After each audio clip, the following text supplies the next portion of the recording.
greatness in a sea of the dying and shameless, a sea of the aimless. I don't wanna be one of the nameless. Halo semuanya, salam jumpa lagi bersama Suara Waktu dalam mengangkat informasi yang ada di sekitar kita menjadi pengetahuan umum yang menambah wawasan kita. Pada pertemuan terdahulu, kita telah membahas rumpun bahasa Melanesia di daerah NTT dan sekitarnya.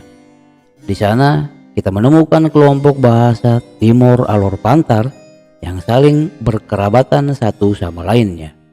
Berdasarkan catatan sejarah, kelompok bahasa Melanesia merupakan kelompok bahasa tertua yang digunakan di bumi Flobamora dan bahkan di Indonesia. Kita mungkin dapat membuat kesimpulan sederhana kita bahwa kelompok penutur bahasa Melanesia merupakan orang pertama yang mendiami bumi Flobamora, atau Suara Waktu istilahkan sebagai pendatang bumi Flobamora layer pertama.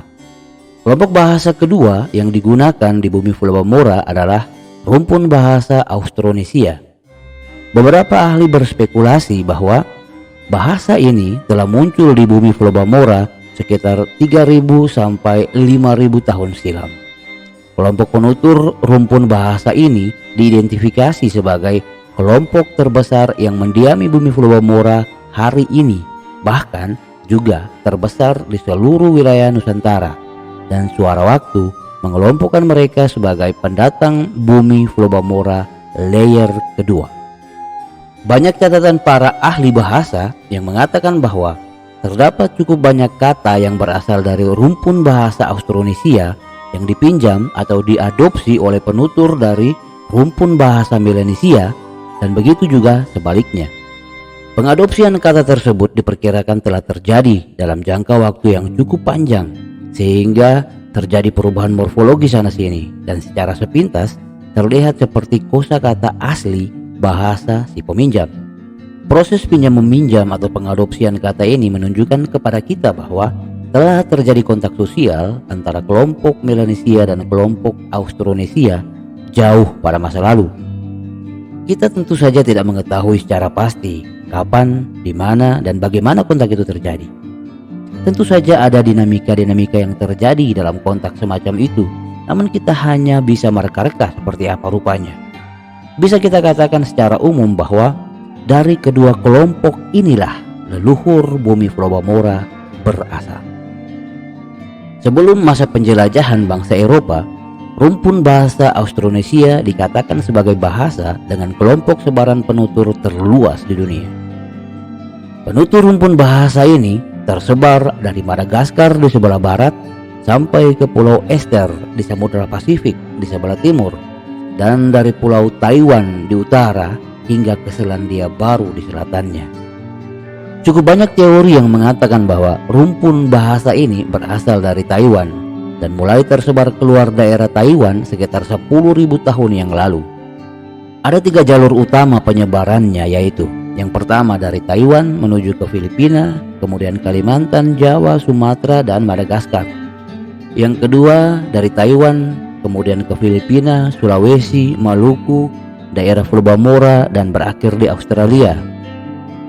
Dan yang ketiga dari Taiwan ke Filipina, Maluku, Papua, ke kepulauan-kepulauan di Samudra Pasifik, dan berakhir di Selandia Baru.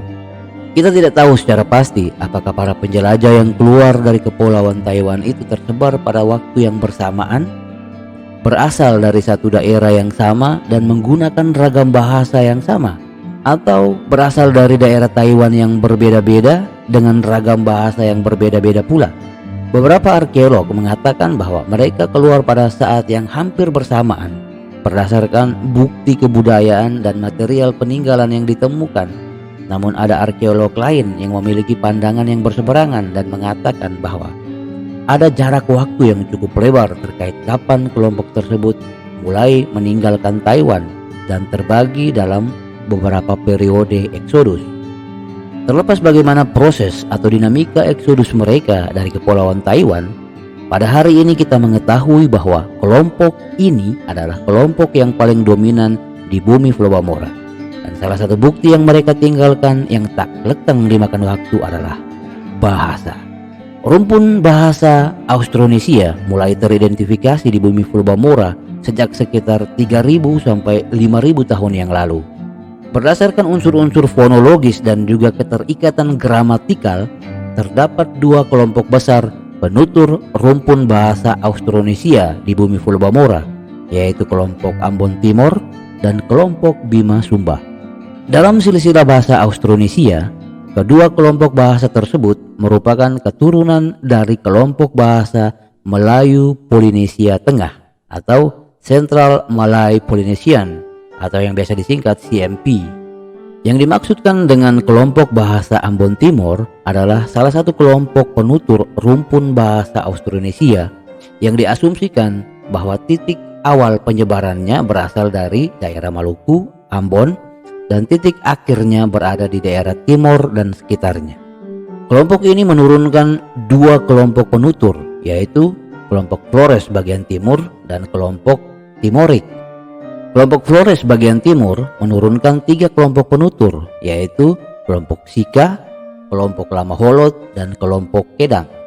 Sementara kelompok Timorik menurunkan dua kelompok utama, yaitu kelompok Timorik A. Sebagian besarnya berada di wilayah Indonesia dan di dalamnya terdapat kelompok Tetun, Dawan, Rote, dan Helong.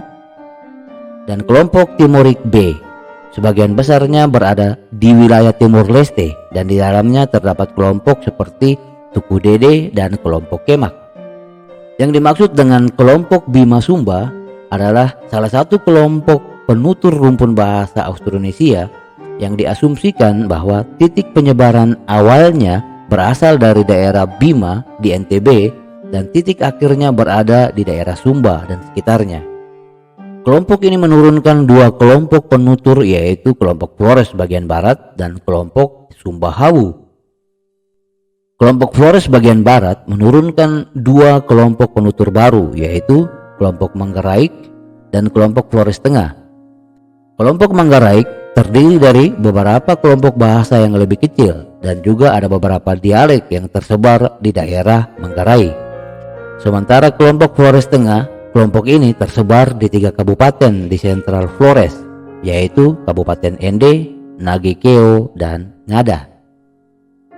Kelompok kedua dari kelompok Bima Sumba adalah kelompok Sumba Hawu, menurunkan dua kelompok utama, yaitu kelompok Sumba yang terdiri dari kelompok-kelompok bahasa atau dialek-dialek yang ada di Pulau Sumba, dan yang kedua adalah kelompok Hawu Dao, terdiri dari kelompok bahasa atau dialek di Pulau Sabu dan Pulau Ndau di Kabupaten Rotendau. Oke, sekarang kita masuk pada sesi spekulasi suara waktu.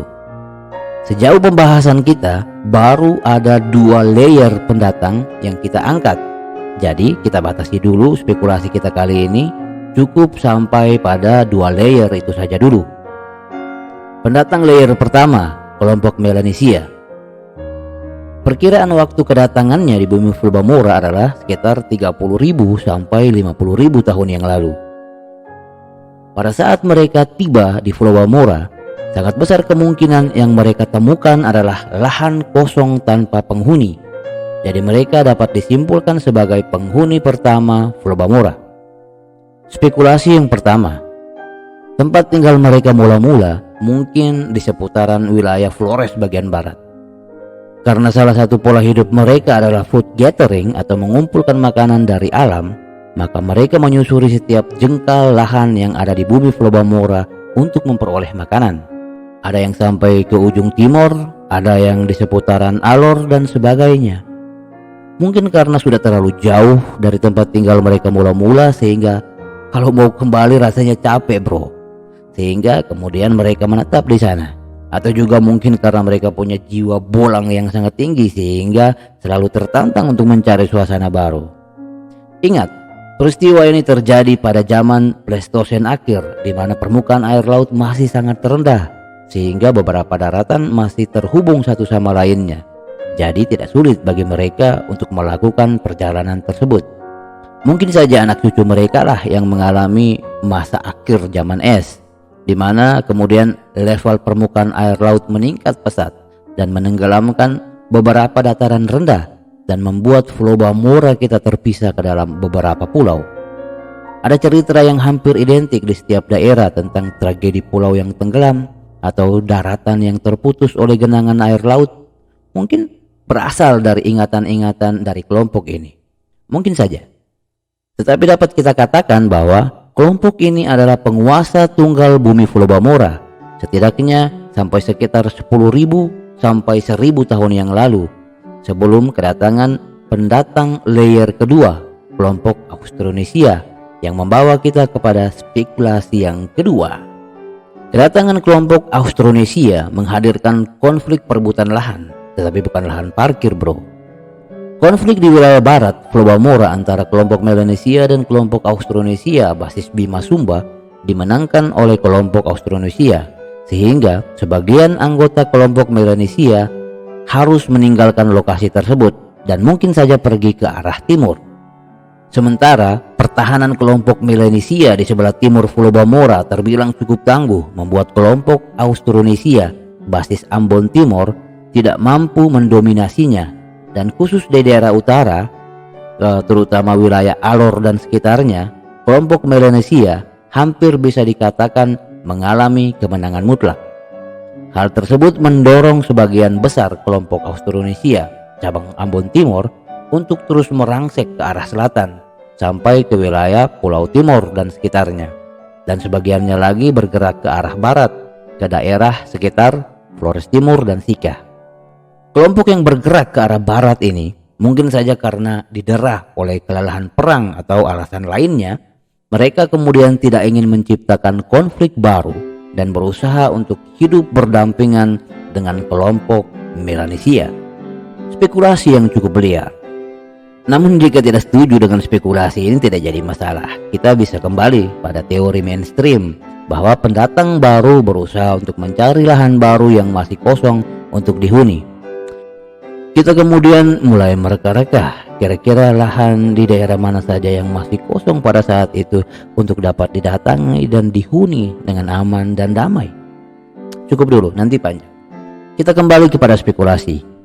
Ada beberapa dasar pertimbangan suara waktu dalam membuat spekulasi tersebut. Yang pertama, wilayah penutur bahasa Melanesia di Pulau Bamora zaman kini hanya terdapat di wilayah Alor dan sekitarnya, dan di sebagian kecil wilayah timur, khususnya di bagian timur pulau tersebut. Yang kedua, data hasil klasifikasi genetik terhadap rangka manusia purba di daerah Pulau Bamora yang saya kutip dari Jurnal Anatomi Indonesia edisi 1 Agustus 2007 halaman 23-28 berjudul Australomelanozoid in Indonesia, A Swinging Like Movement, karya Tutik Kusbardiati dan Rusyad Adi Suryanto, secara gamblang menggambarkan bahwa pada suatu saat di masa yang lalu kelompok Melanesia pernah berada di hampir setiap jengkal bumi Pulau Bamora.